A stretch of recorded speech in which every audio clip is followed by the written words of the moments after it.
I mean, you had your chance and then you blew it. That is the most absurd statement of the year. Nice. Nice. Oh, baby!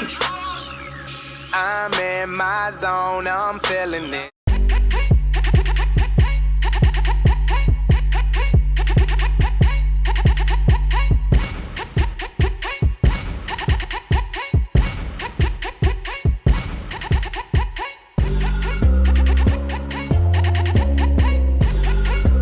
Live from West St. Paul Studios, it's time for MinneZona Sports Live with DJ Matty C and Paul the Shield Vogt.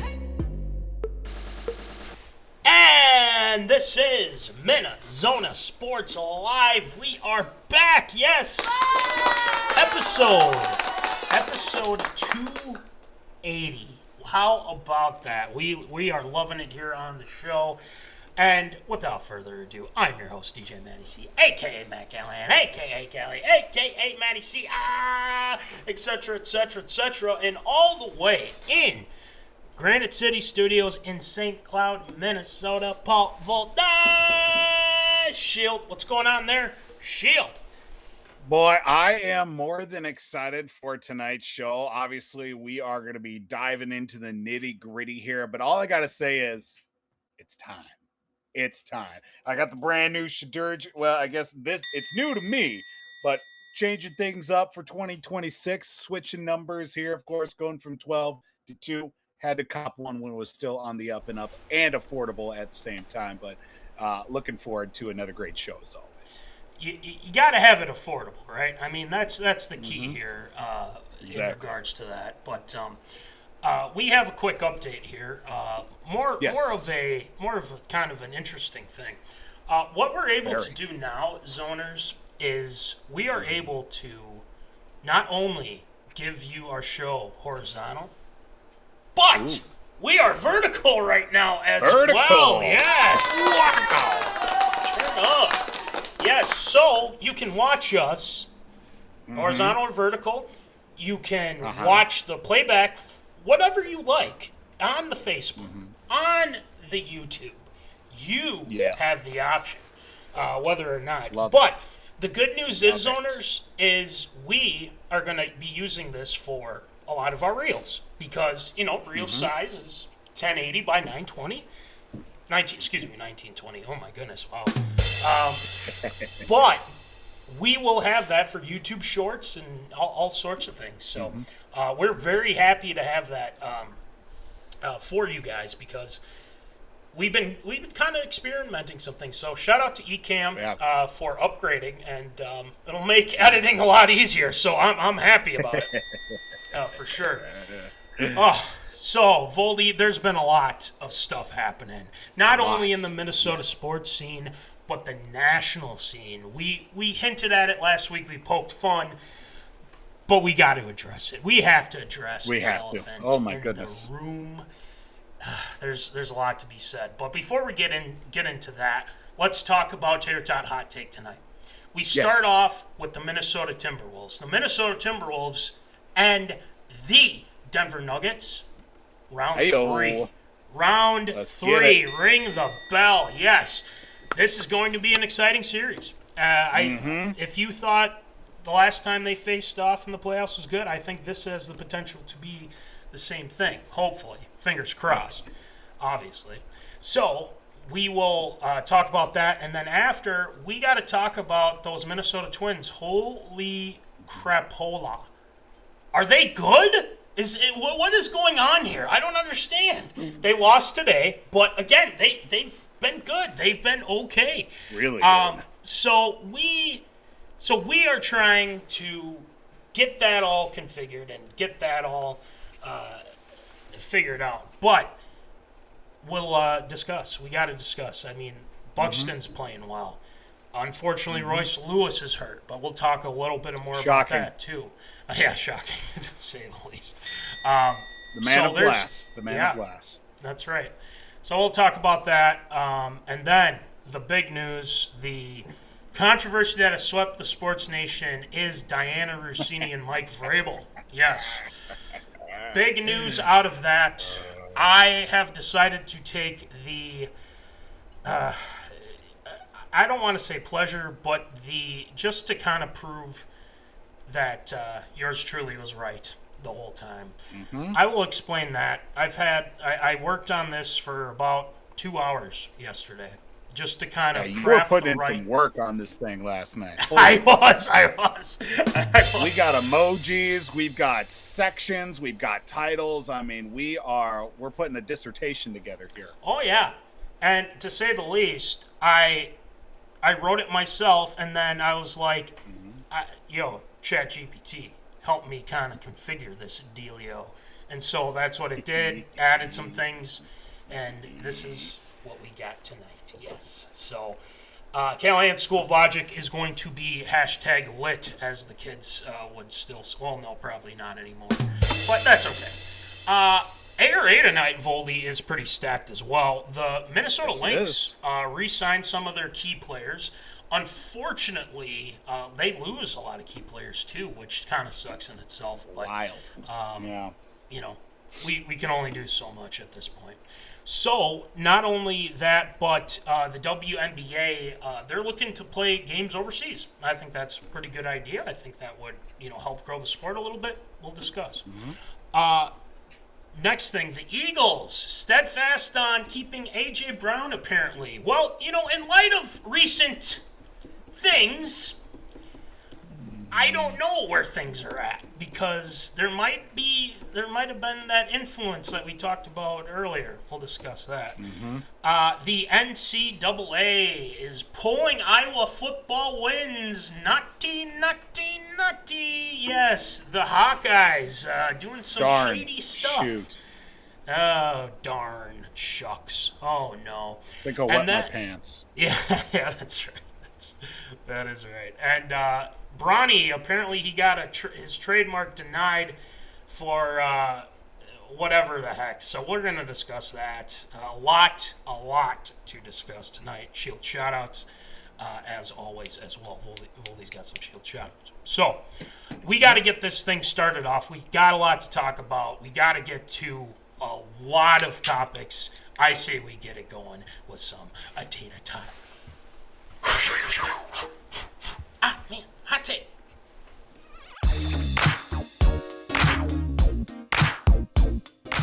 Fresh out of the oven, it's Tater Tot Hot Take.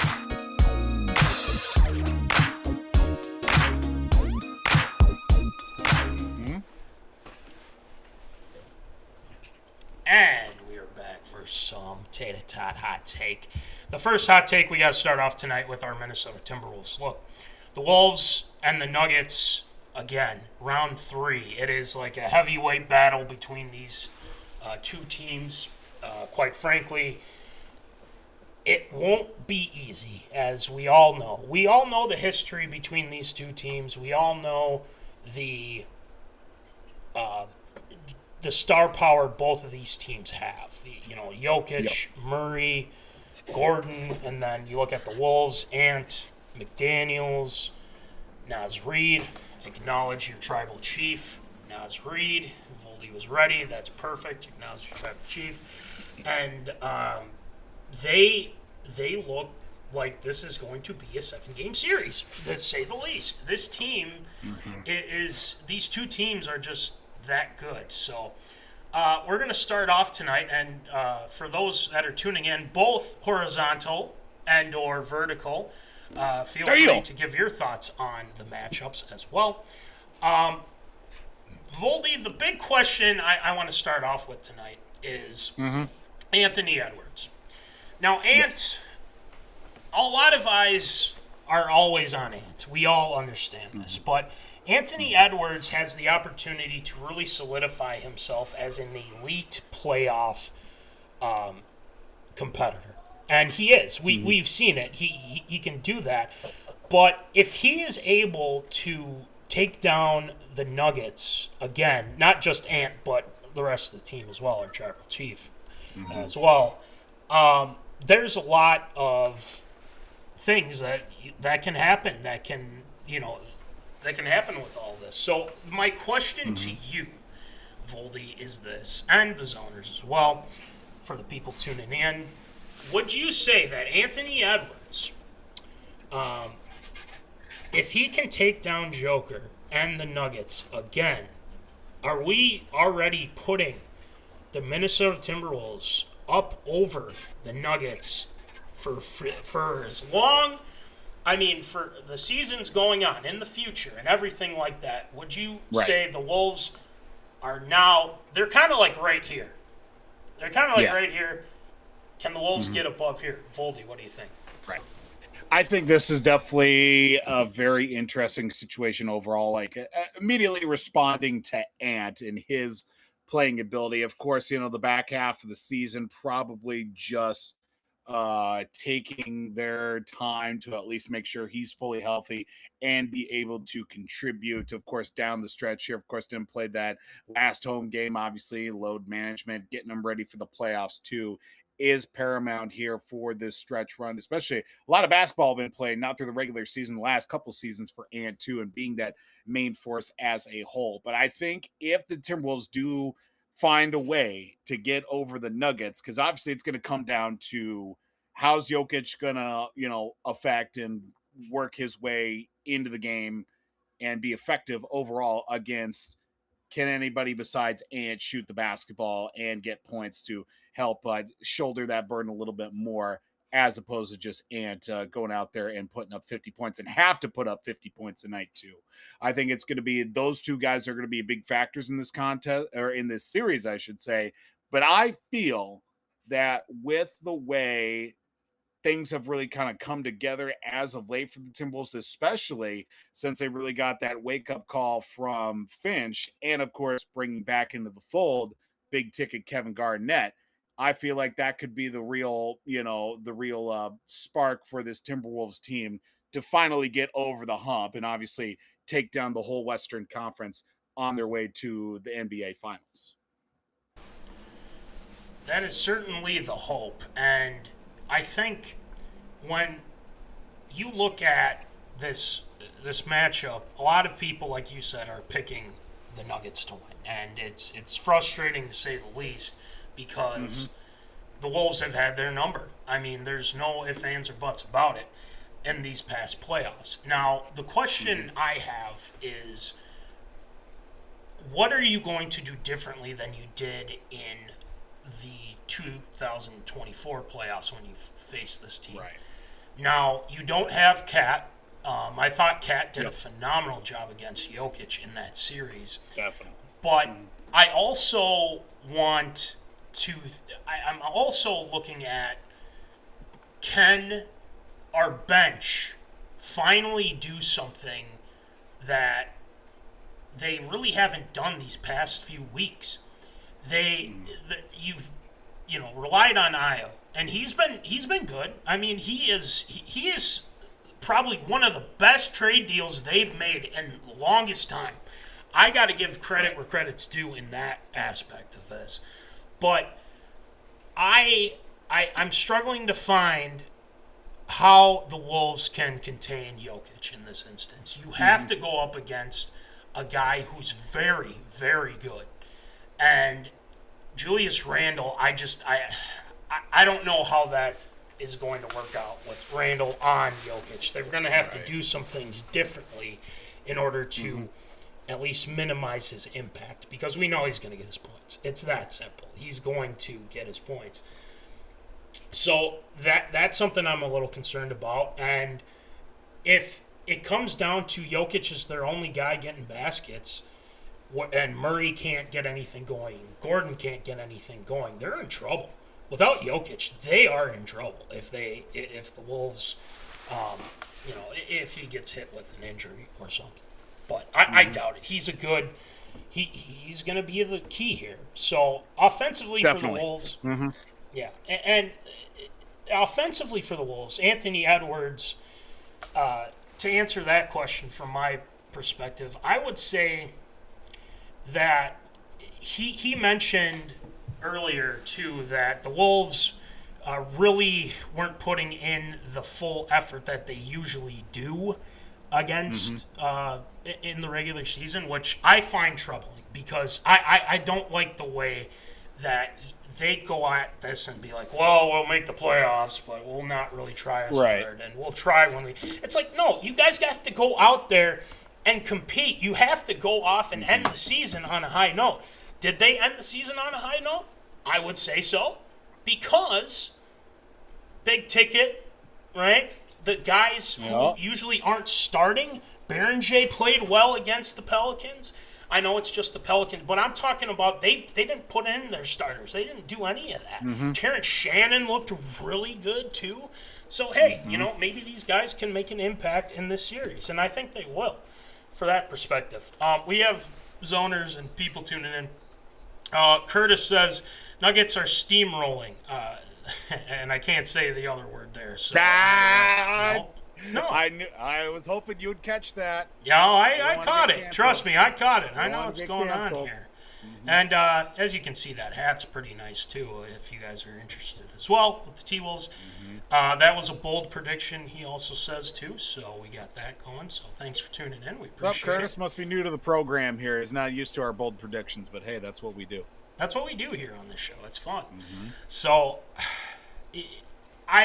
this matchup, the first game, I believe, is Saturday at 2:30 for us, obviously, because, correct. That's at least it's not late, really late. Like, some hockey games are late night basketball, so that's nice too. So, so let me ask you this, Voldy. Game 1, Wolves, Nuggets. Who you got in Game 1? What do you got? It's at Denver now. It's at Denver. So at Denver. Let's all remember that. So, what do you think? The whole home court advantage thing, yeah, that's kind of nice. But at the same time, getting road wins is ultimately a big difference maker, and especially a team that wants to go deep in the playoffs. And we've seen the Wolves many times the last couple of years pick up these crucial road wins and ultimately push their way through. I'm going to have the Timberwolves winning Game 1 on the road there to really, really set the tone here for this series against this Nuggets squad. Because, and all back too, of course, with the Nuggets and the last couple of seasons and previously, the Wolves have had their number based off the fact that the president of basketball operations, general manager, Tim Connolly, is the one that built that Nuggets franchise. So, ultimately, to where they are, Tim Connolly can't lose. Now, some changes have been made over the last couple seasons, but the essence of the core for the Nuggets is what Tim Connolly built in his time there in Denver. So I got the Wolves winning in Game 1. I think that's a good prediction, and I know we're kind of biased. This is a Minnesota sports show, a little bit. You would know, a little biased. but this first game, I think, is going to be relatively, or again, all these games are important. I get that, but if the Wolves were to drop this game, I'm not going to be too frustrated. I just don't want them to get their asses kicked, is what I'm saying. Right. But I look at this first game as kind of the litmus test, right? You want to see where things are at with both of these teams. And the Wolves didn't end the season on a great note. Let's not forget that. You did have the injuries, and I'm not expelling them from that, saying like, oh, that was because they had injuries and they're trying to rest. It's like, no, they still have to have some help from the bench, and guys need to step up. Did some of those guys step up? Sure. But did some of those guys didn't? Julius Randle show up for a couple games, then he wouldn't show up at all. Jaden McDaniels came back, and then he got back into his inconsistent play as well. So, like I said last week, this team can beat anybody, and they can lose to anybody. This team is so just it's up and down. It's up and down with this team. So I'm going to say that the Wolves win game 1, and I think I think I would say they win game 1. I don't think they win game 2 because I think that game is going to kind of, even the odds, obviously. Yeah. And the Wolves will have to really get things going when they get back to Target Center. So right. Game 2 is really going to be like a wake-up call for whoever lost game 1, and I feel like that's going to shake the cobwebs off big time. Right. So this is I doubted this team last time that they were in this series. The Wolves were up 2-0 in that series against the Nuggets 2 years ago. Yeah. And then they almost blew it, and the Nuggets won 3 straight. So we're all thinking like this is over, But then the Wolves come back home for game 6, and they obliterated them. They absolutely destroyed the Nuggets. And the Nuggets were like, we'll just take it to game 7. Now, we all know what happened in game 7. The Wolves were down big. They came back. Ant had probably his best moment as a Timberwolf, I feel like. We've seen the dunks and everything like that, but Ant was amazing. A lot of other guys were great. Naz Reid, Mike Conley in that game, too. It was clutch as well. So I said that the Nuggets were going to win in 6 back then.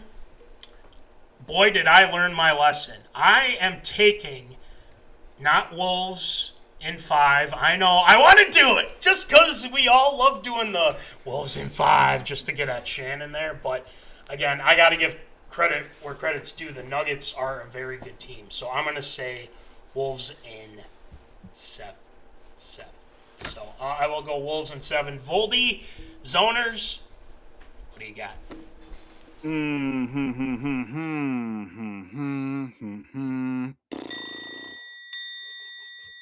Let me think here. See, it really don't matter if it's Denver Nugget, big bag of Nuggets, or fuck it. We're going to say Wolves in 6. Okay.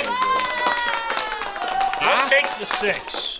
We'll take the 6. I would say that's a possible thing too. Now, I want to be clear again on this, and I said this last week, but I'm going to bring it up again.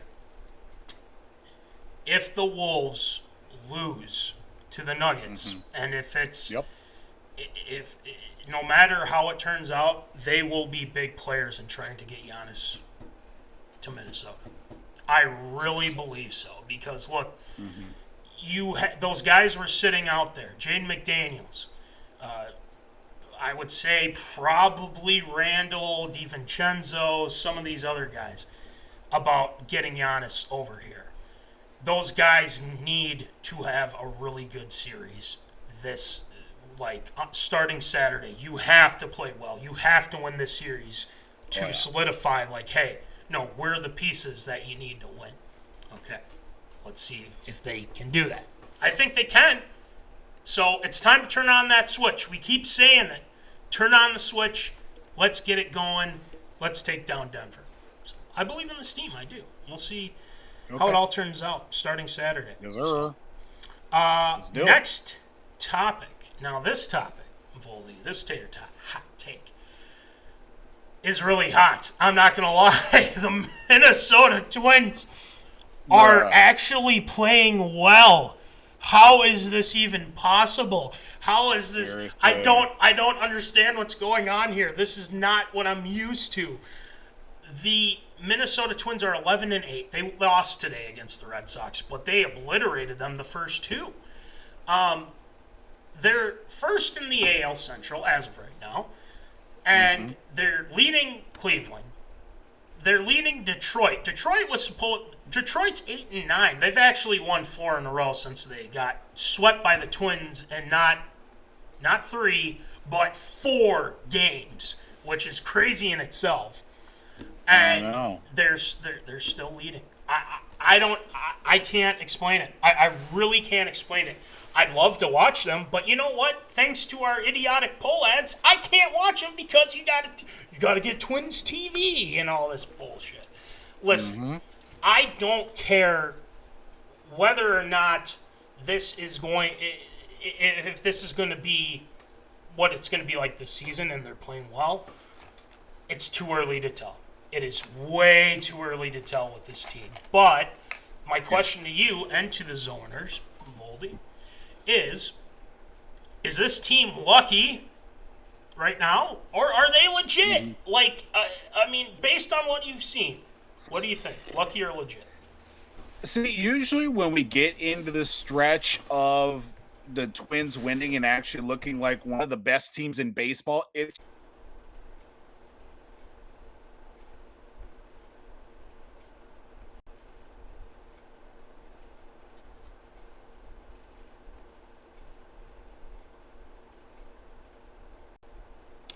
I think we're back. hey, So apparently XL decided to cut a fiber, but guess what? Yeah, I know. We got to throw out booze. Yeah, let's no, not laughing. I'm not laughing. not funny. It's not funny. No, it isn't funny. It really isn't. I'm pretty pissed, to say the least. So anyway, we're going to work with what we have right now, and until it gets back up, which I hope it does. So, but we're working off a phone right now, so we'll see how far Gotta this do goes. it. Where the hell were we? Voldy, is this team lucky or legit? What do you got? I mean, that right now, and forgive me for where I was during my statement, but like usually this kind of stretch of Twins play kind of comes from, it's like early to mid-June where this team is just steamrolling other opponents. They're winning 5-6 series in a row. They're winning, 8, 9, 10 games in a row, looking like the best team in baseball. But the fact that it's happening in late March going into April is a little bit concerning, just how quick it's happening early on. Of course, a lot of guys probably still tired from the World Baseball Classic. Of course, some guys that face like Derek Skubal, Framber Valdez as well from the Tigers as well. But I think just with it's a lot of you got some of these young guys in the Twins lineup too, and pitchers just don't really know how to get them out or what to what the advanced scouting report is to what what's going to be a pitch that they struggle to face up against situationally. Things right now are just running in the right direction for the Twins, and right now, if I had to say lucky or legit, I'm saying this team is lucky. Now, it's going to be legit if Byron Buxton can still keep hitting the ball the way that he has for the next 3 weeks, I would say. If he can keep this, obviously he's not going to be putting up 3-4 home runs a series, but if he can still stay healthy, get in the lineup, putting up hits, getting on base, scoring runs, driving in runs, if he can keep that up for the next 3 weeks, I would say that this team is legit. Now it's about framing all the other pieces around him too, with the Josh Bells, the Ryan Jeffers, this Greg guy, Keyshaw as well. And if you can get everybody else around him to start hitting the ball a little bit more consistently, then I would start to say, okay, this team's looking a little legit. But right now I'm saying this team is just lucky right now. I would agree from that aspect because I'm looking at their the game. So, like, outside the Tigers game, I got to give credit where credit's due. They played extremely well. They almost blew it in one of those games. They were up like 8-0. They almost lost to the Tigers. The Tigers were lost. They only lost by 2 runs. So anyway, you have that going on with the Twins, and that's great. We're happy for you. Then they go and play the Blue Jays, and they pretty much obliterated them. The one thing about this team that I've been surprised about, and hopefully the Zoners have been surprised about too, is that Taj Bradley is pitching out of his freaking mind. He's been very good. He's undefeated, I think, if I'm not mistaken. Yes, he is. This team seems to me like they are finally kind of banding together and trying to prove people wrong. Like, hey, look, things might be bleak. The poll ads probably suck. We all know they do, but we can't tell you that because, of course, you know, they're the owner. He's the owner. They're the owners, and we can't say anything bad about them. But they're kind of just like, screw that. We're gonna go and play baseball. And to be quite honest, it's shown a lot of good things. Things that give me pause is the pitching situation. Simeon Richardson hasn't looked good. That's what they lost today. He didn't play particularly well, but they don't really have a bullpen. They don't have a closer. They're going to be just rolling with closers that you kind of sit back and are like, they're going to go with Rogers. Oh, they're going to go with someone else. Oh, they're going to put in. It's like, what the hell are they doing? And a lot of that, I feel, has to do with the lack of them actually putting in the effort to get a closer and using some money. It's not like you're freaking broke. You can go get someone. Who knows? Bring somebody up. I don't care. But the one thing that's helped this team a lot is Byron Buxton. Byron Buxton has been fantastic. Byron Buxton is batting .235, but this is very early on. He's had 3 home runs, 16 hits, a couple doubles, 1 triple, very nice triple, and whatnot. But we have guys that are contributing. Guys are smashing home runs. Wallner has 3. Josh Bell has 3. He's proven that he's been a very good get, the only get, to be quite honest, for this squad. And Brooks Lee's been good.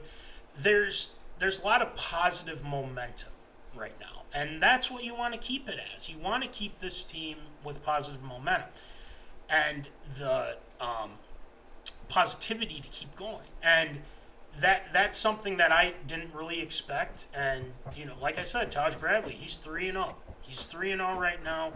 Simeon Richardson has an ERA of 6. Earned runs, he has got 14.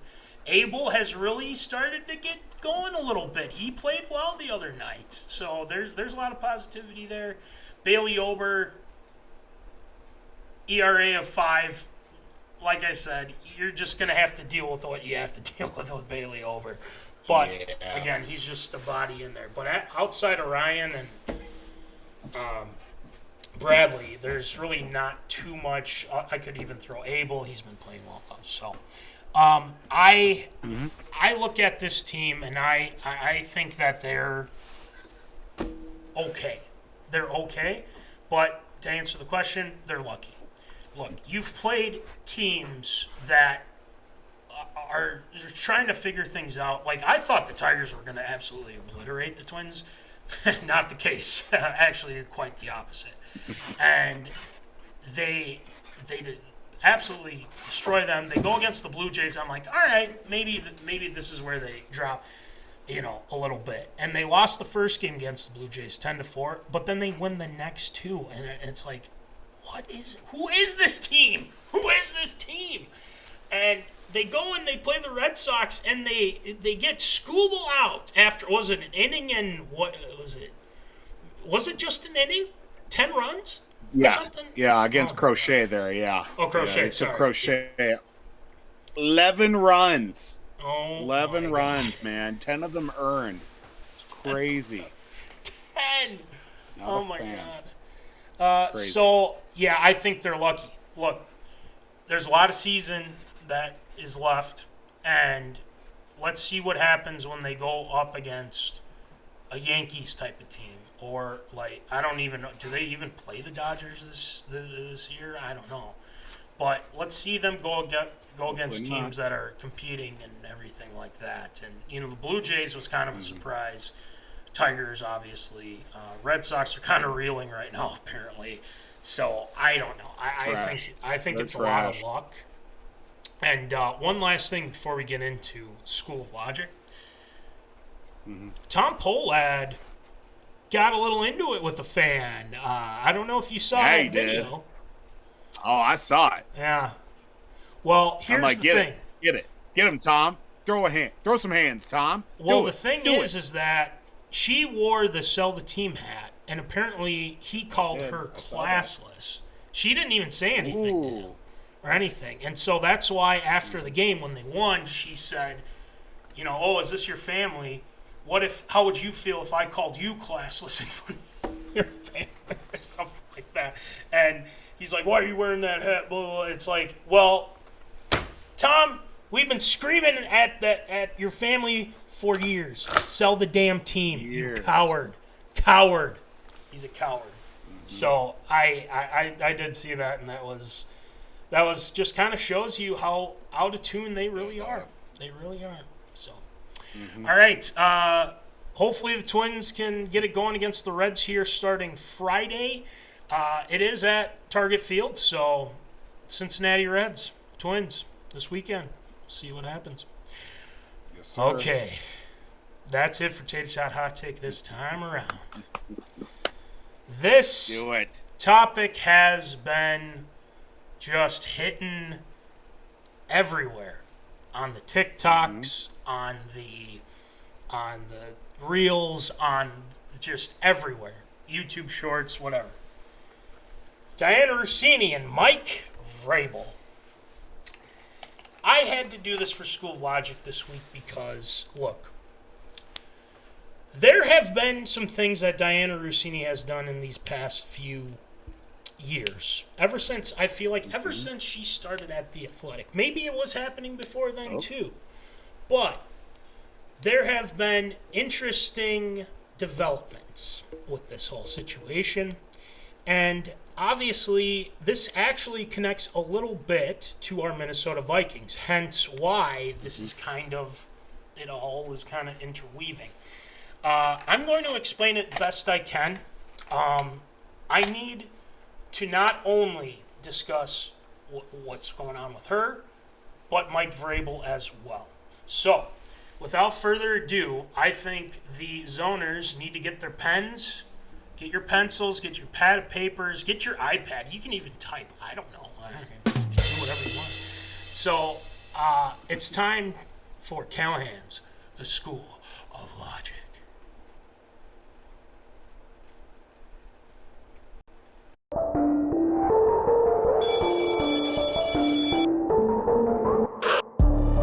Class is in session. You're enrolled in Callahan's School of Logic.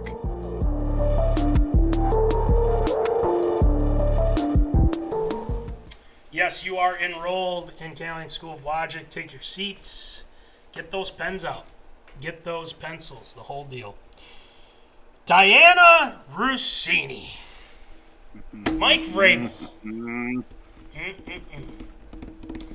You guys have seen the headlines. You've seen the gossip, all sorts of stuff in regards to this situation. So I am here to guide you on my thoughts on this whole situation.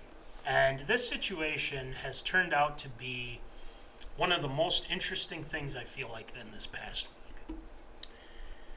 This has come down to two people that clearly don't know how bad this looks for the National Football League, the NFL teams, and a lot of the executives and whatnot. I've been blessed to have this kind of trait. Mama Callahan has had this same thing as me.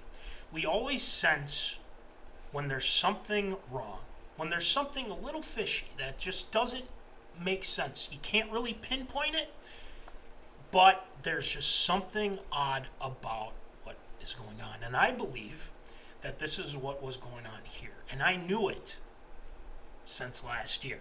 So let's get into it. Let's start off with this. This all could have been avoided. I want you to let that sink in for a moment, just because this whole thing was due to choices. And both of them made poor choices in this instance. So let that sink in. They created this controversy for themselves. This is what they created. I'm going to break this down as clearly and logically as I can. Let's start with what everybody saw. And you saw it last week here on the show. The photos. They speak for themselves, right? Hand-holding, hugging, laying out together at a pool, in a jacuzzi, in the hot tub together. That doesn't look like somebody chasing a story, does it? No, it doesn't. It looks like two people spending personal, romantic time together. And this is obviously the football reference. Everyone knows this. I'm taking the red challenge flag, and I'm throwing it. Red challenge flag. Mm-hmm. So, after this all happened, both of them tried to downplay this situation, right? Vrabel said to even address this, he quote-unquote called it laughable. Dianna Russini said she was on a hiking trip with friends. Apparently six people. The question is, were those people at the pool with them? No, it was just two of them. And where were they staying? Okay, it's in Sedona, Arizona. It's a couples-only resort. Huh. Couples-only resort. Interesting. Not only that, this place has held over weddings, honeymoons, this, that, everything. But they rented a private rooftop bungalow designed for two people. That's not a coincidence, ladies and gentlemen. That is intentional. Challenge flag, another one. Let's talk about the fallout. The Athletic initially backed Dianna Russini and then pivoted and launched an internal investigation. Interesting. Why? Because before that came out, the worse it looked, and then you've got past clips resurfacing of Russini joking about her marriage, calling her husband average. Whether that's fair or not, it adds context and not good context, to say the least. And here's something else. Where is the public defense of her and/or Mike Vrabel? I can't find it. It's not in here, not anywhere else. Mm-hmm. So what is that? What is it? Nobody credible, not one person, is stepping up to come to the defense for them. That silence speaks volumes. Mike Vrabel, this is on you too. You are a veteran coach in this league. You have been in this league a long time. You've won Super Bowls. You've coached the Tennessee Titans. You got them to a pretty good place, I'd say, the AFC Championship games. You didn't get to where you wanted to get to, but you went to the Super Bowl with the Patriots this year. You know the spotlight that comes with the NFL. You know optics matter. Whether anything happened or not, putting yourself in that situation with a senior reporter That's a massive lapse in judgment. That is more of, I care a lot about this because I drove 2 hours to go see her. 2 hours. Interesting.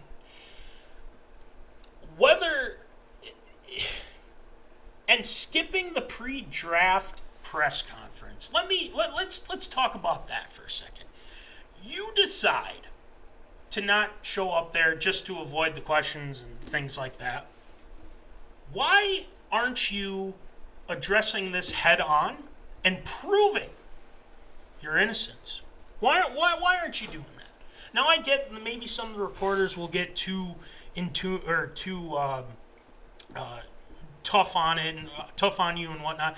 But listen, you can take it. I've seen you take on tough reporters and respond in ways.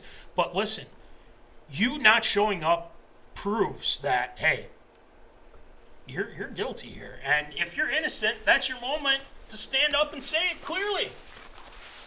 So let's not forget, this is also on Mike Vrabel as well. Mike Vrabel made the choice to drive 2 hours down to this place to meet with Dianna Russini. Remember that.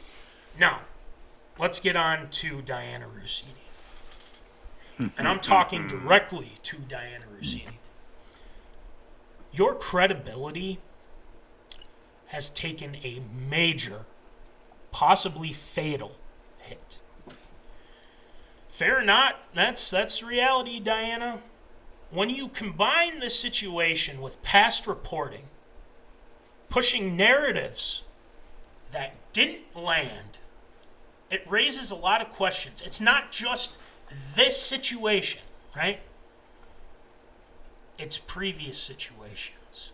It's about trust. It's about getting things right, being a good reporter, because that's the currency of journalism, trust.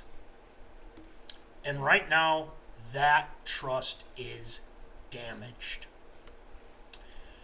I want to bring up something that we talked about last year. The Minnesota Vikings and their pursuit of Aaron Rodgers. This woman, multiple times, has said that Aaron Rodgers was probably going to be a Minnesota Viking. Her, and yes, I'm bringing him up again too, Mike Silver, kept pushing that narrative. They both work for The Athletic, right? So why are they pushing that narrative? Why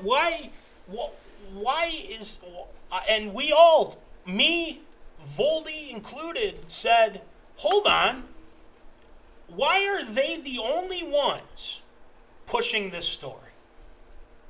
When I have Tom Pelissero saying this lacks context of this situation, have they had conversations with Aaron Rodgers? Yes, they did. They admitted that. They told it like it is. But my question to Dianna Russini and those people working at The Athletic and their little scoop podcast, whatever the hell with Chase Daniel, were you influenced by Aaron Rodgers' people or Aaron Rodgers himself to force the Minnesota Vikings to take him in Minnesota? You kept pushing that narrative. You went on Dan Patrick's show. You said, I think he's going to go to Minnesota. I think he's going to go to Minnesota. And that couldn't have been further from the truth. And then what did you do after the Vikings said no way? Oh, there's still a chance they could get him. There's still a chance they could get him. Oh, really? Really? Because Tom Pelissero says it's all done. You have had way too much influence on a lot of these decisions, which begs the question to the whole A.J. Brown situation. You're hanging out with Vrabel, you're doing all this other stuff. You're the one that's been saying he's unhappy, he's trying to get out of there, he's trying to get to the Patriots. I think that's a little bit of favoritism, wouldn't you say? It's interesting. So, I do feel bad for the families involved, though.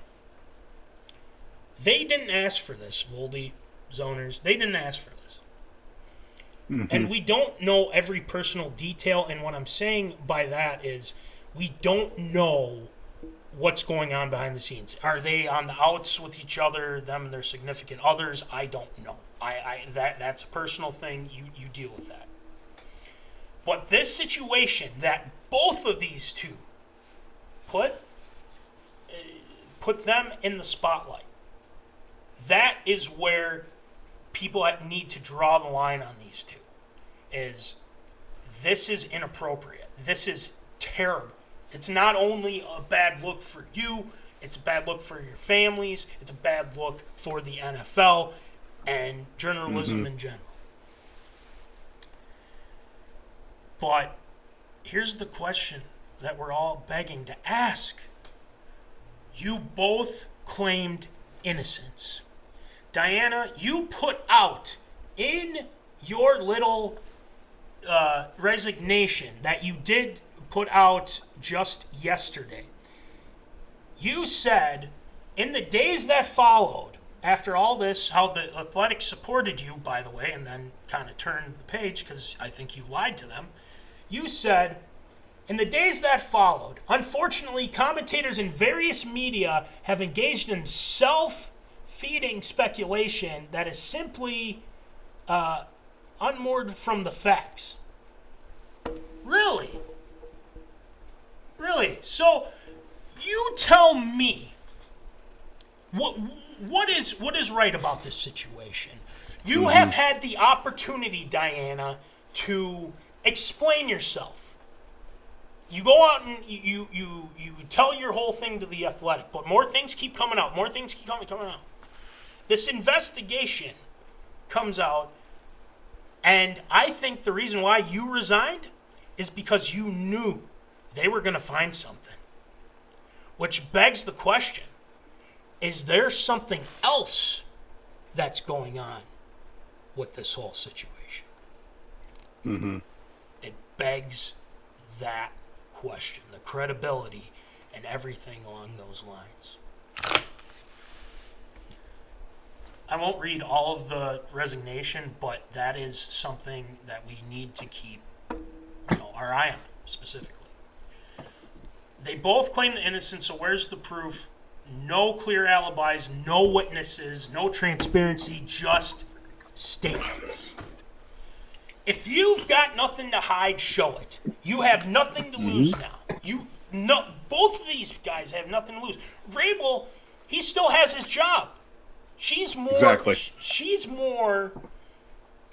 Obviously, she's the one that everyone's pointing to because it's like, listen, he's not going to get he's not going to get too much in trouble. He should, I will say. I think that he should be fined and or maybe even suspended. I don't know how that would work out, but I doubt that's going to happen.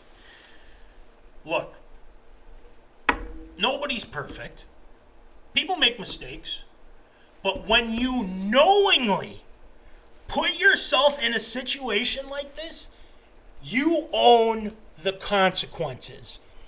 Neither of them are truly owning it. Dianna, I don't hate you, but a lot of people don't trust you right now.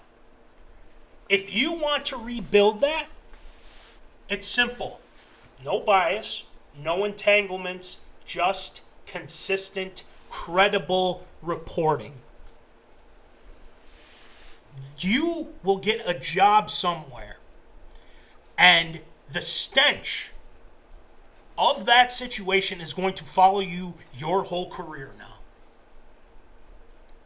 Now, do I think that you should have lost your job over this? It was inevitable.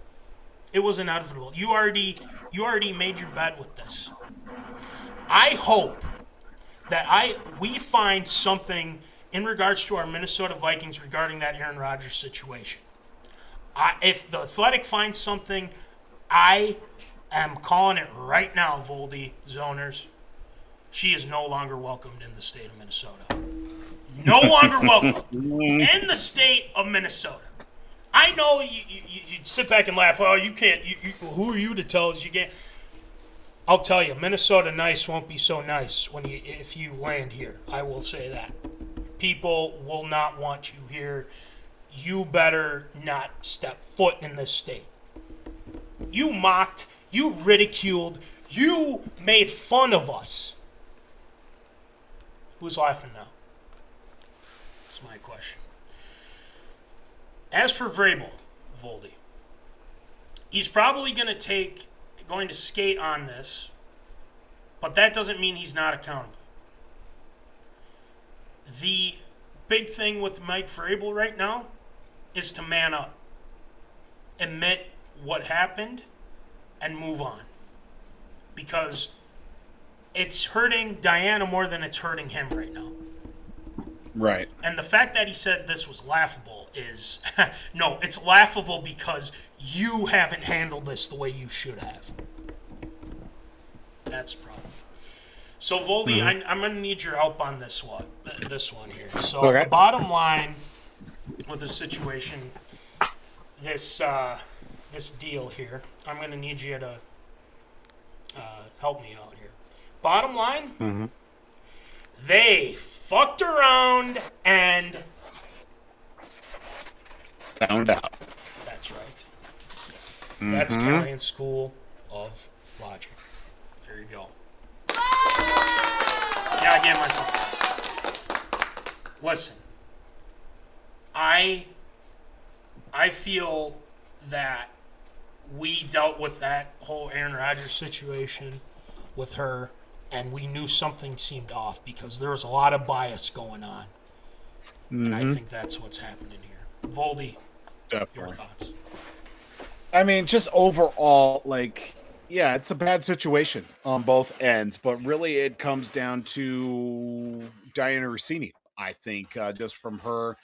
The credibility that she had to begin with is now pretty much shot at this point, even if there was no serious intentions of what could or could not have been happening between the two of them.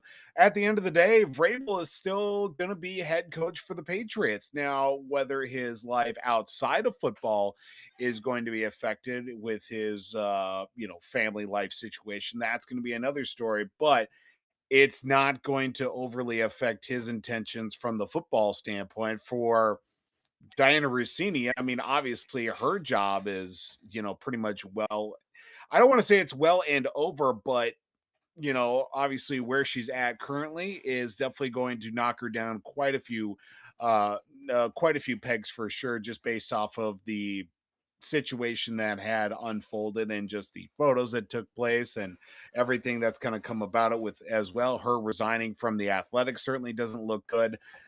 It's just bad, but it's just very interesting how this has come about as of late.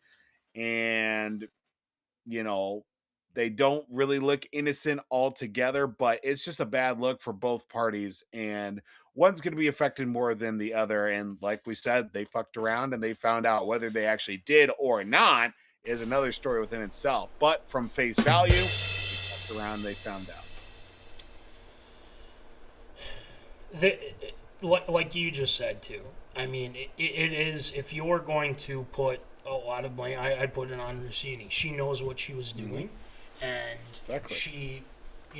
She did what you shouldn't do. That's like journalism 101. You can't have conflict of interest. It's in the athletic guidelines, for goodness sake. Literally. You can't have like a sense of that. You can't go into a situation that could lead to that. And that's what happened. FAFO. Last thing I want to bring up, too, and I wish I did bring this up as I was saying it. This is a slap in the face of the women that have actually worked hard. Bingo. And have worked their way to being a reporter, being a head or a head host in general. I mean, leading shows and working hard. You look at people like Jenny Taft, who, again, from Minnesota, from Edina. She's doing awesome things for Fox Sports. You look at Jamie Erdahl, host of Good Morning Football. This has been something to where this is putting bad name on women. And this is not how you want to do things. And Dianna Russini has pretty much done this with it. And I want to reiterate this too. Not one person, not even the people that she said were there, has come forward and said, guys, this is what happened. Here's some photos that we took, this and that, this and that. Not one person. Mm-hmm. That should be something to consider here. So, if she pops up somewhere, I mean, I've heard the Barstool stuff possibly, but to be quite honest, I'm not going to take anything. I'm not going to take any of her reports seriously from now on. Nah. None. Zero. Nada. You know who I will? Our guy, Tommy P. Our guy, Tommy P. Yes, sir. Tom Tommy Pelcher. P. If you want credible, accurate reporting, hell yeah, dog. you talk to Tommy P. because he knows exactly what's going on. That's why the whole Aaron Rodgers situation, I look to Tommy P. And he did not fail us one damn bit. Shout out to Tom Pelcher. Give him a clap. Anywho, we're putting a stamp on that. It's all done. We're moving on. All right. Absurd or Approved tonight. We got a nice mix of things. We have the Minnesota Lynx. They re-signed Williams. They re-signed our girl, Kayla McBride. Yeah, let's go. So we'll talk about that. And then the WNBA looking to have games overseas. That's another thing to discuss. Eagles steadfast in keeping A.J. Brown. Well, I think that might be likely after what has happened. The NCAA are pulling football wins for the Hawkeyes. Very interesting. We will discuss.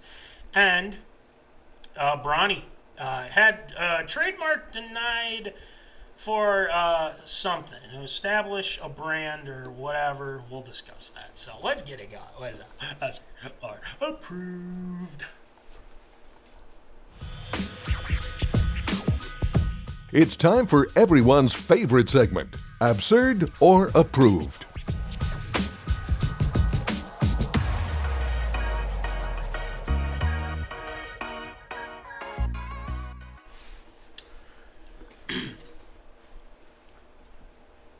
Oh, hi. Sorry. It just takes a second. Hello. You guys all know that. So it's time for Absurd or Approved. So, Vol, you want to rattle them off for us, please?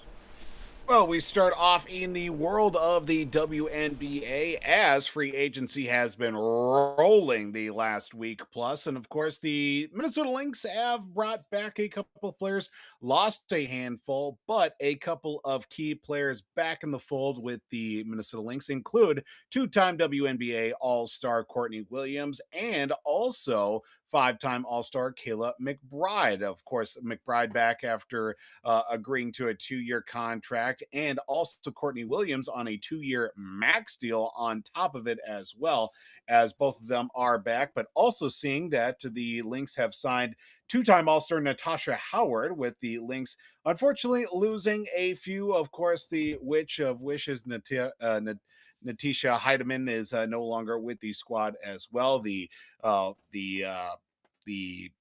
Lynx, I should say, lost Alana Smith on top of it to the expansion draft as well. But a couple of key players that were very prominent for the team down the stretch. And of course, a nice run to the postseason. Courtney Williams and Kayla McBride back with the Lynx for another season. Look to build off that success as well from the previous year and the year before that on top of it.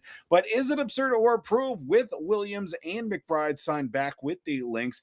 Is it absurd or approved? Will both play vital parts for the Lynx for this upcoming season? Yeah, I would say so. I mean, look, they lost, actually a pretty good chunk. I mean, we all know they couldn't have kept everyone.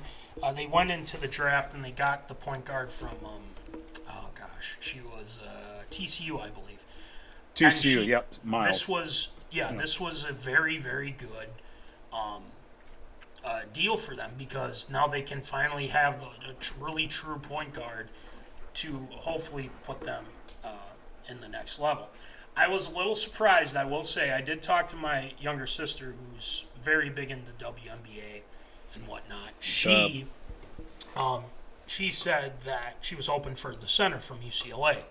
I think it's Lauren Betts, if I'm not mistaken. Lauren Betts, yep. Oh, I was right. Perfect. So, I was kind of shocked by that because, like you said, Alana Smith, and they needed somebody down low, and it seemed like they wanted to prioritize the point guard position, which is fine. I don't do what you want, but we have to believe in what Cheryl Reeve wants to configure here, and I would say that both of these players will contribute in some way, shape, or form. More so McBride, since she's been around the team. I really like her. I think she's a very vital part to this Minnesota Lynx team. So I'm glad that she's back. I'm glad that Courtney Williams is back as well. They're building something a little bit different. MVP is going to be out for a little bit, so they're going to have to kind of steady the ship, if you will, a little bit. So I'll give it my stamp of approval. They'll play a vital part. They'll be very good. So we'll see how it all turns out here this upcoming season. So Voldy, what do you got? Yeah, I think bringing back Courtney Williams and, of course, with Kayla McBride is what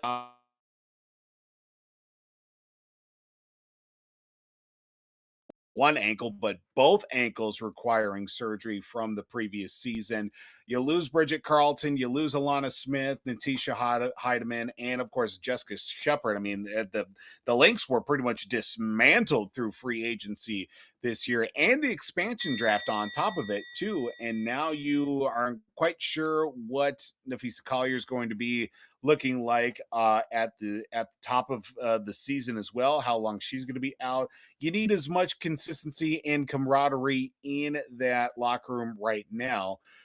Given with the players that they do have, and bringing back a Courtney Williams and a Kayla McBride is probably as much help as you can get, especially with the fact that that Williams was just a force for the Lynx down the stretch to get that number one playoff seed last year and really, kind of reinvigorate this squad as a whole. I think it's definitely got my stamp of approval, especially with the Lynx going to probably need to rely on those two early on for the start of the 2026 season. Believe in Reeve. That's all I can really say for this team. Just believe in Reeve. All right. Next one, Voldy. Well, we will head to the world of the WNBA, as I just had that one right in front of me, as it is quite interesting to see here as the WNBA is quite possibly exploring the possibility of expanding their play into overseas. As take a look here at this article, it was put up by, of course, WNBA Commissioner Kathy Engelbert, that conversations are taking place, of course, now with the expansion of the league in North America, heading to Canada, with Toronto set to have a team in the coming seasons as well. Now it's looking like that they could quite possibly have the opportunity to play overseas, as of course, the commissioner of the WNBA would like to see that brand go a little bit higher. Of course, as talking about playing in the expansion of North America outside of North America is looking for the first time in 2027. Of course, with the WNBA expanding to Toronto, they're definitely looking into that being a part of their future for the franchise, of course, with the likes of course, playing internationally, the growth of the women's college game, the women's professional game as well, has seen an uptick in action over the last couple of seasons. Of course, the last, probably say about 4 or 5 years, they've seen a steady growth in interest in women's basketball. Of course, that's here in the States and also looking past North America as well. But is it absurd or approved? Would the WNBA having games over season, would that draw a level of interest compared to other major North American sports has drawn in the past, of course, like the NFL, Major League Baseball, of course, the NBA's played overseas as well. Would the WNBA playing overseas draw that same level of interest? I would hope so. I think it could, I think it very well will. To be quite honest, because look, there's going to be there is an international, for lack of a better word, kind of takeover. Like a lot of people overseas, like in London, Germany, China, Italy. There's a lot of these foreign countries that are interested in basketball. You look at the stars in the league right now: Jokic, Giannis. There's Doncic. There are a lot of guys that have played fairly well, but there's a lot of women that have come over here and have played extremely well too. So Absolutely. I think this has got my stamp of approval for sure. The one thing that could have a little bit of drawback is if you do it too much, because you got to factor into like scheduling and whether or not it's the safest place to have games and stuff like that. So you got to factor a lot of that in. I think starting easy with like London or something like that would make a lot of sense. I could see them do Spain too, or France. France, I think would be a really good one. Actually, I think France. Actually, you know what? Let's change it. Let's go to France. France has had a lot of very good players come from the NBA, WNBA as well. So I think that would be a good start. So I'll give it my stamp of approval. I like it. I've got no issues with it. So yeah, Voldy, what do you got? Yeah, I think it really all comes down to where's said location going to be. Is it going to be London? Is it going to be Paris? Do you go somewhere where maybe a player or two on said matchup of teams has a connection? Does it go to like a Czech Republic? I mean, you're probably not going to be going to Russia anytime soon, but one of these European countries, or maybe even somewhere, Australia, maybe even as well, as a possibility where there is a local connection to the WNBA, how that can be drawn into the success and make it a good enough drawing for the teams. I would certainly say, yeah, it's definitely got my stamp of approval. I think the WNBA would definitely draw a lot of attention for sure, playing internationally, just based off of making that next step, of course, with it not just being a domestically popular product, but you want to make it a global popular product. And if they want to make that next upper echelon, of course, playing with the big dogs for sure, when it comes to drawing international attention and of course revenue increases, you got to be able to put yourself out there and play on obviously a global scale. Would definitely steer them in the right direction for sure. Gotta expand somehow, and a lot of that's what the NFL's doing. That's what the NBA's doing. It's taking over MLB as well, hockey. You know the deal. So, all right, next one, Voldy.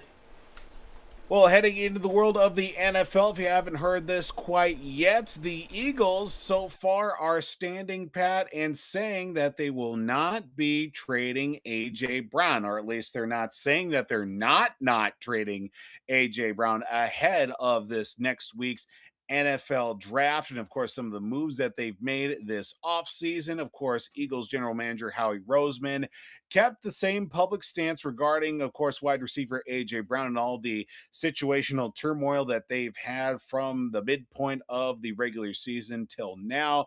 Even with the most recent acquisition by the Eagles, and they traded for wide receiver Dontavian Wicks from the Green Bay Packers. Oh yeah, let's also throw in the fact that they signed Hollywood Brown and Elijah Moore to one-year deals out of free agency, while also sending a 5th round and 6th round pick to Green Bay as part of compensation to the Green Bay Packers. So far, 3 added wide receivers, and you still have 1 disgruntled wide receiver on top of it.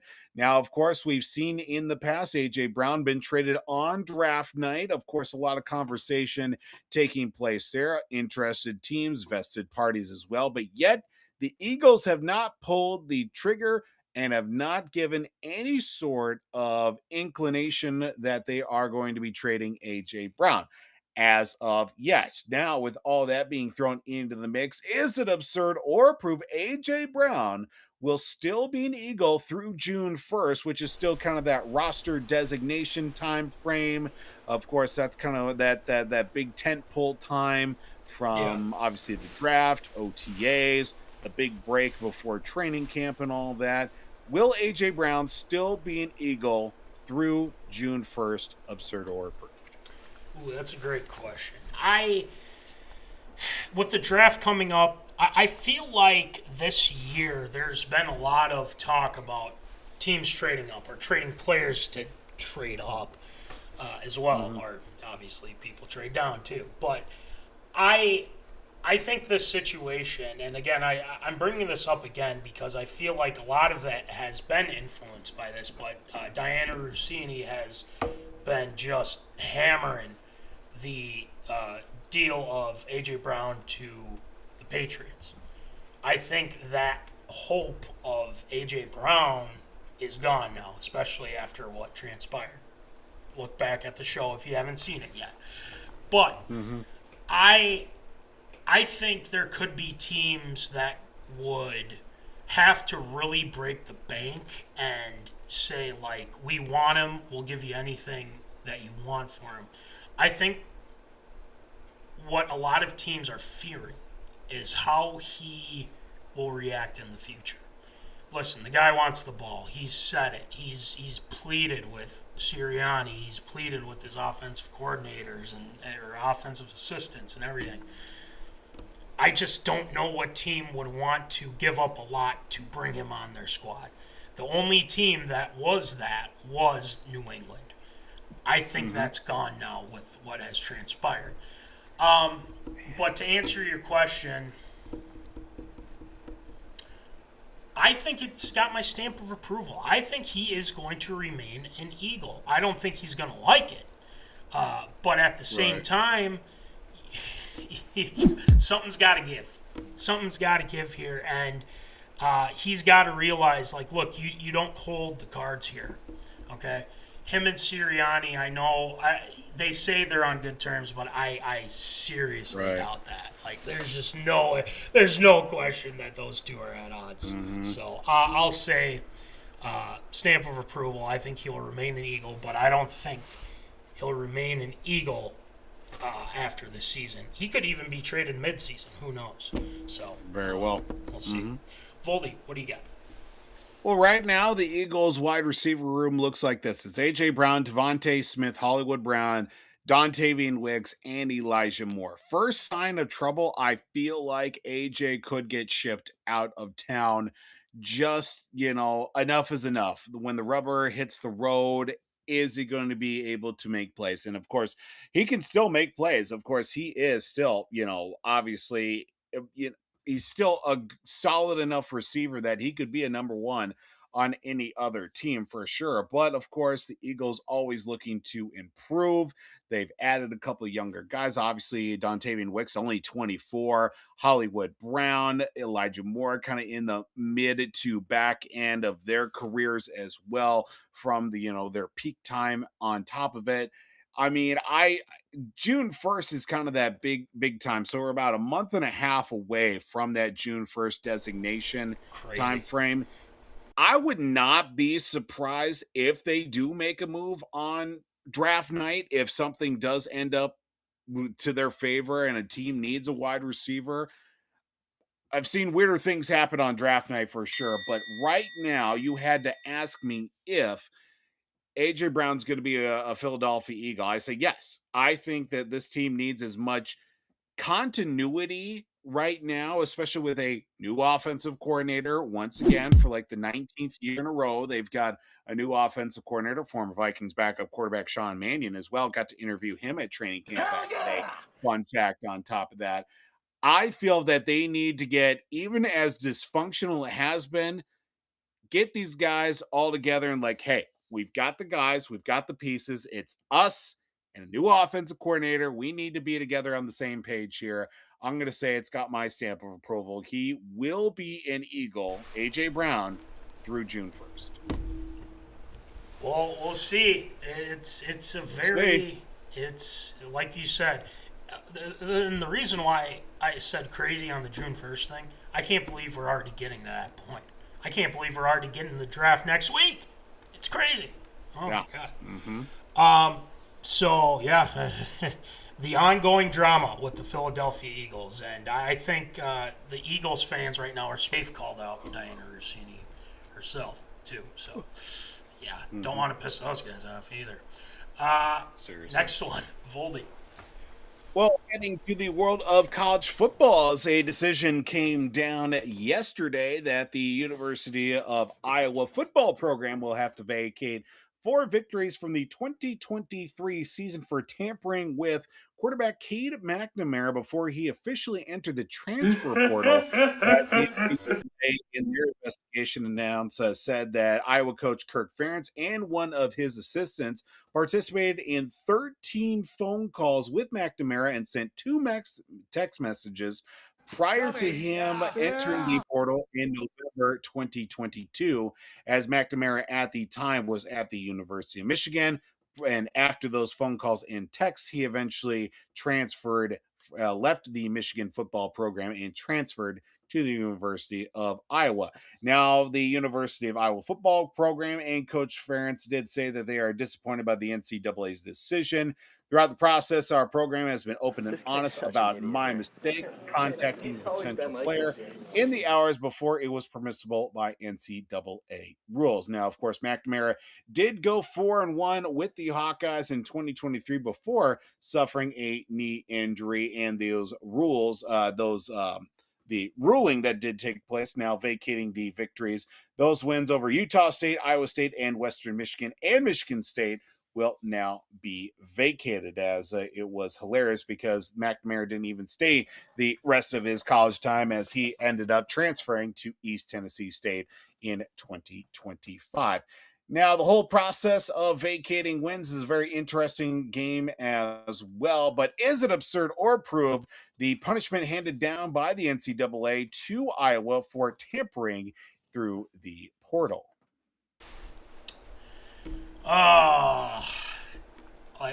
The theme of the show tonight, FAFO. Find out, and they found out. This whole thing with Iowa football, it just kind of shows what kind of operation they got going on down there. I mean, I think it's good enough. You can take away the losses. Honestly, no one's going to give a crap either way. Whether you take them, whether you don't take them, it doesn't matter. Look, I think that they might need to look into some other instances of tampering, maybe, outside of this. But I know that they disagree with it and whatnot, but there's some weird stuff that happens down in the cornfields in Iowa. I don't know what it is, but it seems to me it involves the Hawkeyes a lot.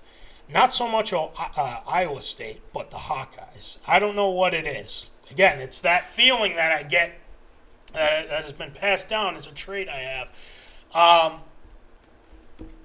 I'll give it my stamp of approval. I mean, I don't know how badly that they really wanted this guy. He really wasn't that good, to be honest with you. And I just think that, you know, they do have a successful football program. I'll give them that. But at the same time, too, if you're doing stuff that you shouldn't be doing, that warrants consequences, you know. So I think it's got my stamp for approval. Look, even though they take him away, it's not like they took Heisman away, a.k.a. Reggie Bush, and, you know, just kind of, or took a bowl game win away or whatever. So Right. I don't think it's that big of a deal, but yeah, can't be doing that. Naughty. So, yeah, it's got my stamp of approval. It's fine. Voldy, what do you got?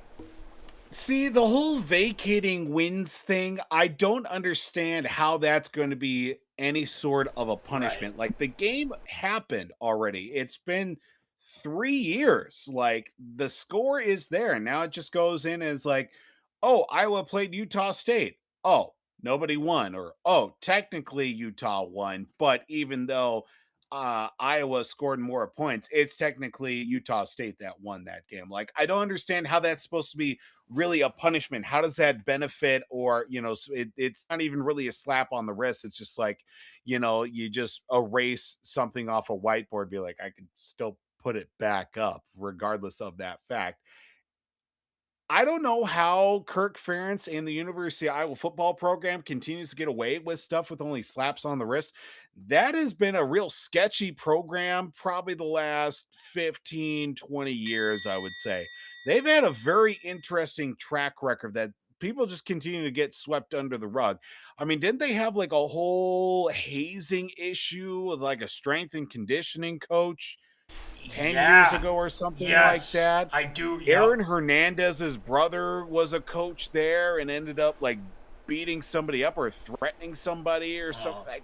This was like 3-4 years ago too, well after, the whole situation. This program is like sketchy at best. Yeah. And it's just like we keep trying to put them in high regard, but yet for some reason they just continue to get away with all these things, probably because they're very unassuming and it's Iowa. It's not like if this was like Florida or like any team in the South, if this was like Florida or like Georgia, they would absolutely throw the book right at these programs and throw the death penalty at them and disband the football program for like 5 years. But for some reason, Iowa continues to get away with things here. Is the punishment to Iowa for tampering, is it I think it's absurd. Like, you just wipe something off a whiteboard and like it's not enough. Like, yes, they were suspended, Ferentz and obviously the assistant for like the season opener in 2024, but like, okay, but they still ended up, well, we taking away scholarships, or we take away some NIL money, like hit them where it really hurts for sure. The punishment acceptable? No, I think it's completely absurd. It's more severe, I think, is what we're getting at there. So, I think so too. I agree from that. But I just think it's like one of those things where it's like, you know what? They're going to do something really stupid at some point. I got a feeling. And it's gonna bite them. It'll bite them. So, all right, last one, Voldy. Well, finally here, heading to the world of the NBA, Nike and their trademark application for LA Lakers guard Bronny James and his B9 logo for his upcoming shoe release has been refused because of a likelihood of confusion with an already registered mark, according to the U.S. Patent and Trademark Office documents, as they put out after examination that the B9 logo was created, that a similar B9 logo was created by Bag9 Golf Apparel, a company out of Austin, Texas, as both B9 markings were filed for clothing and apparel usages. Now, of course, this kind of hurts just a little bit as Bronny James trying to establish himself, of course, in the NBA, of course, playing alongside or at least being on the same team as his dad, LeBron James, as Nike unfortunately did not comment on the denial of the request to Bronny James's agents, and Bag9 were not immediately able to comment on their, of course, their application, that being thrown out. Of course, the shoe release for Bronny James and Bag9, the LeBron 9 witness, the shoes, of course, that being released, of course, with Bronny's likeness for Nike on top of it.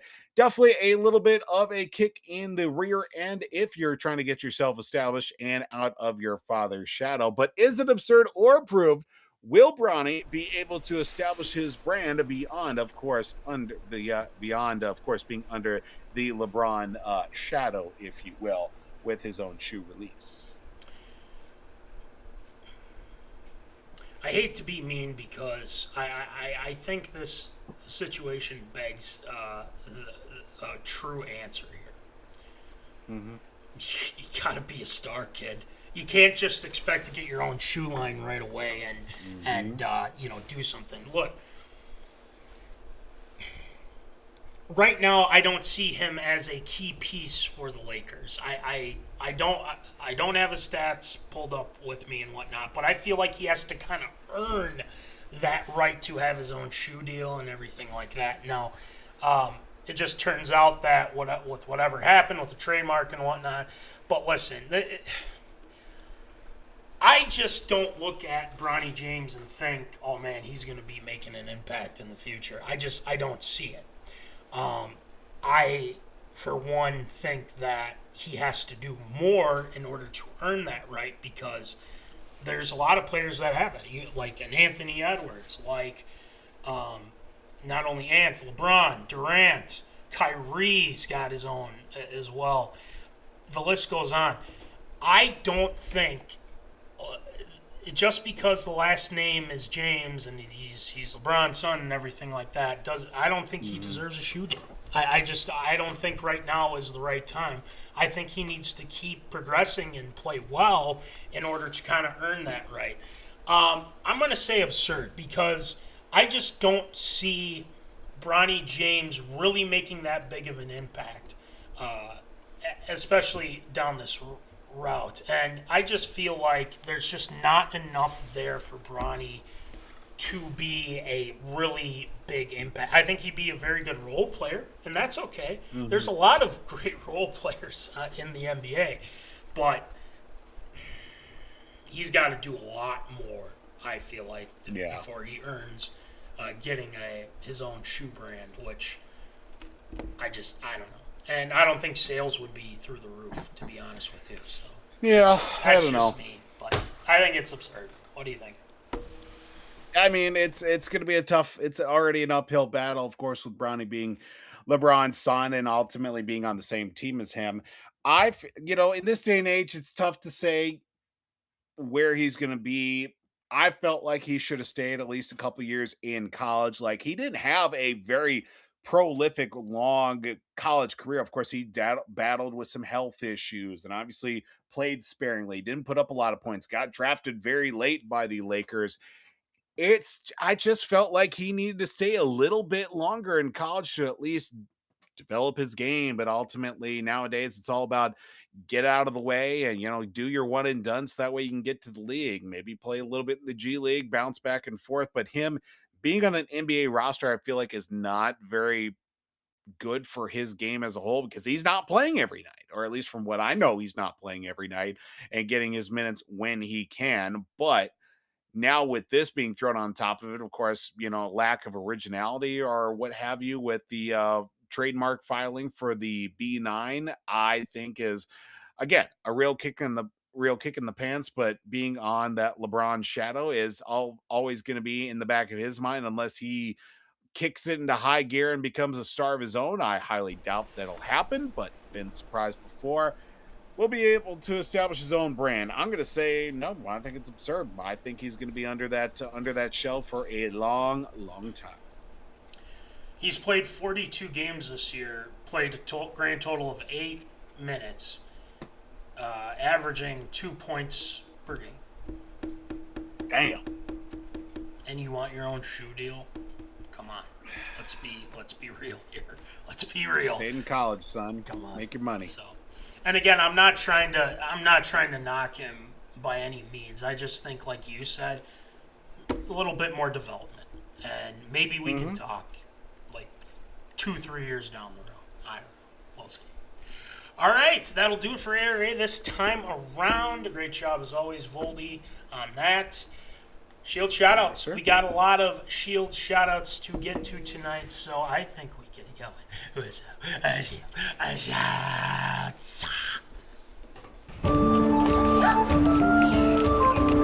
Shield shoutouts.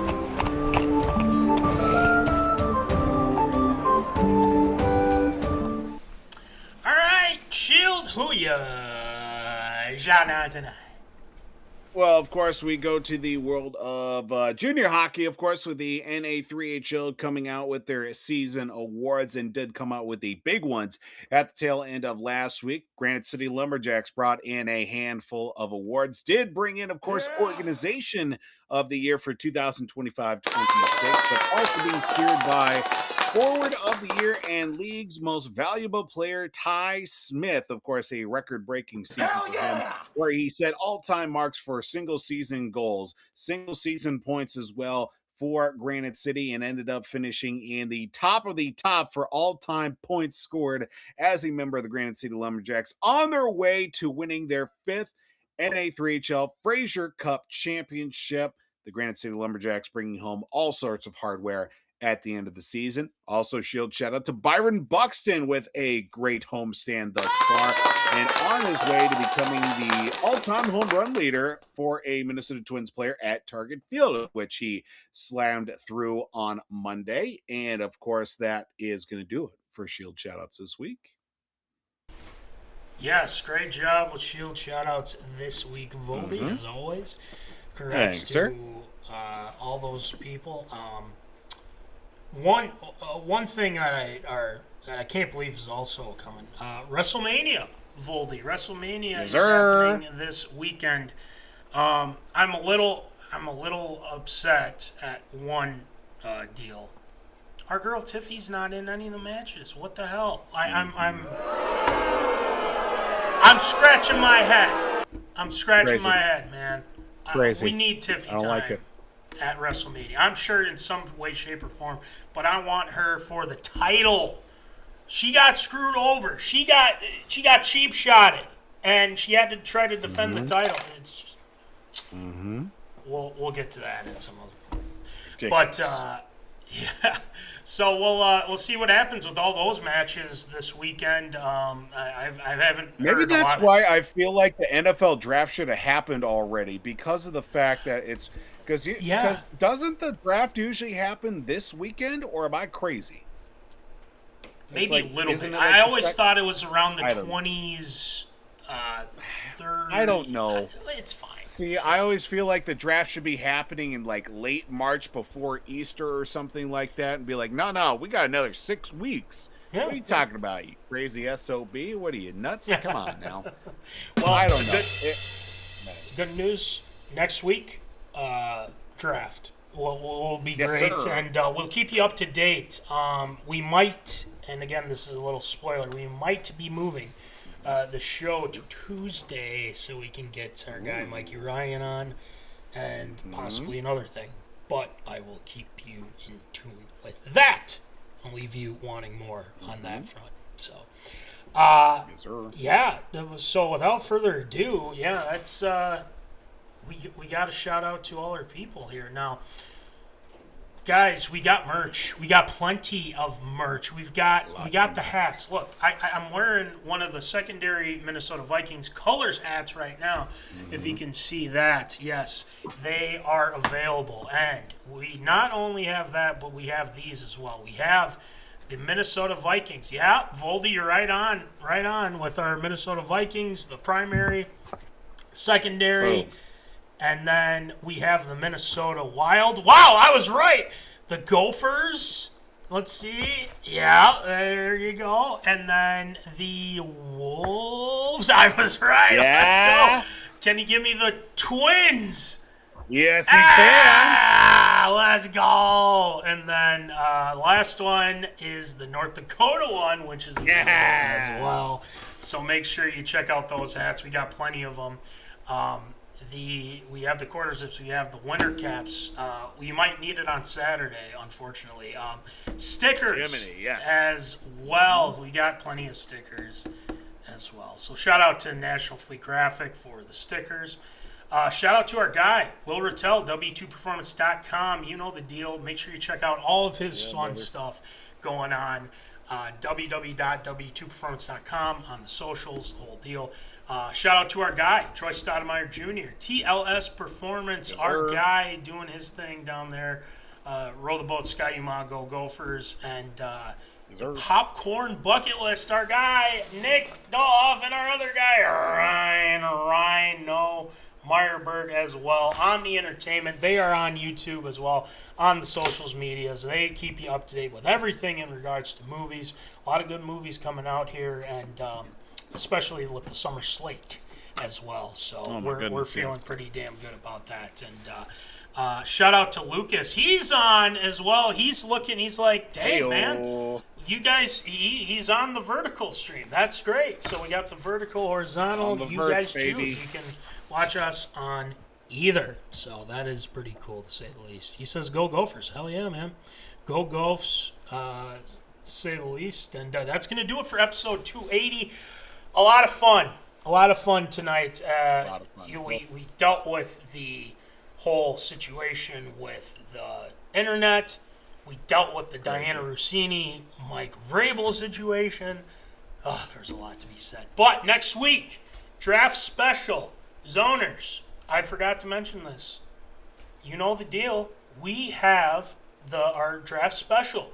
We have yes, sir, a giveaway. You know the deal. So we will keep you up to date on that. Make sure you look on the socials medias. We will let you know what that is, and especially whether we're having it Tuesday or Wednesday. Who knows? I don't know. So my faves, we appreciate that, Lucas. We really do. We really do. We appreciate you, man. So without further ado, as always, remember, folks, keeping this up. Holla. Thank you for watching MinneZona Sports Live. Join us Wednesdays at 7 p.m. for live show broadcast. And as Voldy likes to say, follow us on all the socials medias.